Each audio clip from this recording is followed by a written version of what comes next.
नमस्कार। High court और supreme court के जजों की बहाली को लेकर सरकार और न्यायपालिका के बीच टकराव छिड़ना कोई नई बात नहीं है, लेकिन पिछले कुछ समय से यह टकराव गहरा होते जा रहा है। खास तौर पर केंद्रीय कानून मंत्री के उस बयान के बाद जिसमें उन्होंने कॉलेजियम सिस्टम को लेकर गंभीर सवाल उठाए हैं। सुप्रीम कोर्ट और राज्य के हाई कोर्ट में जजों की नियुक्ति और उनका ट्रांसफर इसी सिस्टम के तहत होता है।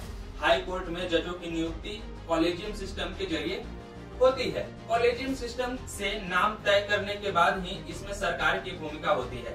हाई कोर्ट कॉलेजियम सिस्टम के द्वारा इसमें रिकमेंडेशन किए गए नाम से ही सुप्रीम कोर्ट के चीफ जस्टिस और सुप्रीम कोर्ट कॉलेजियम की सिफारिश के बाद सरकार तक पहुंचते हैं। सन 1981 का पहला केस, जिसे एसपी गुप्ता केस के नाम से भी जाना जाता है, इस मामले में सुप्रीम कोर्ट ने कहा कि जजों की नियुक्ति और उनके ट्रांसफर के लिए सिर्फ चीफ जस्टिस के पास एकाधिकार नहीं होना चाहिए, और इसी बात की और इशारा किया कि इसमें सरकार की भी भूमिका होनी चाहिए। जिसके बाद सन 1993 में दूसरे केस में 9 जजों की एक बेंच ने कहा कि जजों की नियुक्ति में चीफ जस्टिस की राय को बाकी लोगों की राय से ऊपर रखा गया, और फिर सन 1998 में तीसरे केस में सुप्रीम कोर्ट के कॉलेजियम सिस्टम का आकार बड़ा करते हुए इसे 5 जजों का एक समूह बना दिया गया। सन 1993 से जजों की नियुक्ति के लिए देश में कॉलेजियम सिस्टम लागू किया गया था। सुप्रीम कोर्ट के चीफ जस्टिस के साथ 4 वरिष्ठ जज कॉलेजियम सिस्टम का हिस्सा रहते हैं, और ये कॉलेजियम जजों की नियुक्ति और उनके ट्रांसफर की सिफारिश केंद्र सरकार से करता है। वहीं हाई कोर्ट कॉलेजियम में सीजेआई के साथ यानी चीफ जस्टिस ऑफ इंडिया के साथ हाई कोर्ट के 2 वरिष्ठ जज भी शामिल होते हैं। कॉलेजियम सिस्टम के लिए संविधान में कोई अलग दिशा निर्देश नहीं है। ये सुप्रीम कोर्ट के फैसलों से उपजा एक सिस्टम है, और कॉलेजियम सिस्टम में केंद्र सरकार की केवल इतनी ही भूमिका है कि अगर किसी वकील का नाम हाई कोर्ट या सुप्रीम कोर्ट में जज बनाने के लिए आगे बढ़ाया जाता है तो सरकार इंटेलिजेंस ब्यूरो से उनके बारे में जानकारी ले सकती है। वहीं केंद्र सरकार कॉलेजियम सिस्टम की ओर से चुने गए नामों पर अपनी आपत्ति जता सकता है और उनसे एक्सप्लेनेशन की मांग कर सकता है।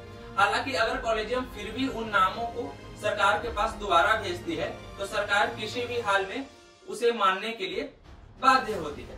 कानून मंत्रालय से मंजूरी मिलने के बाद ही राष्ट्रपति की मुहर से जजों की नियुक्ति की जाती है। सरकार और न्यायपालिका के बीच तनातनी की शुरुआत साल 2014 से होती है। नरेंद्र मोदी के नेतृत्व में जब देश में एनडीए सरकार बनी तो केंद्र सरकार ने साल 2014 में ही संविधान का 99वां संशोधन करके नेशनल जुडिशियल अपॉइंटमेंट कमीशन यानी एनजेसी अधिनियम लेकर आई।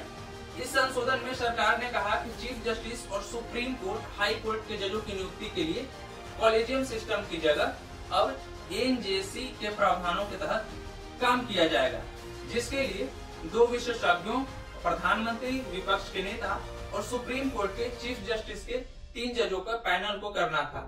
और इसके साथ ही ये भी प्रावधान किया गया कि 2 विशेषज्ञ सदस्य हर 3 साल पर बदलते रहेंगे। जिसके बाद साल 2014 में ही संविधान में संशोधन करके केंद्र सरकार ने कुछ और अहम बदलाव किए। इसमें सबसे बड़ा बदलाव ये था कि संसद को यह अधिकार दिया गया कि वह भविष्य में सुप्रीम कोर्ट और हाई कोर्ट के जजों की नियुक्ति से जुड़े नियम खुद बना सकता था और इसमें फेरबदल भी कर सकता था। जिसके बाद साल 2015 को सुप्रीम कोर्ट के इस नेशनल जुडिशियल अपॉइंटमेंट कमीशन अधिनियम को संविधान के आधारभूत ढांचे से छेड़छाड़ बताते हुए इसे रद्द कर दिया गया। कॉलेजियम सिस्टम को हटाने के लिए केंद्र सरकार एक कानून लेकर आई थी, जिसके तहत राष्ट्रीय न्यायिक नियुक्ति आयोग का गठन किया गया। इस आयोग का काम जजों की नियुक्ति करना था। इस आयोग के अध्यक्ष सुप्रीम कोर्ट के चीफ जस्टिस को बनाया गया था।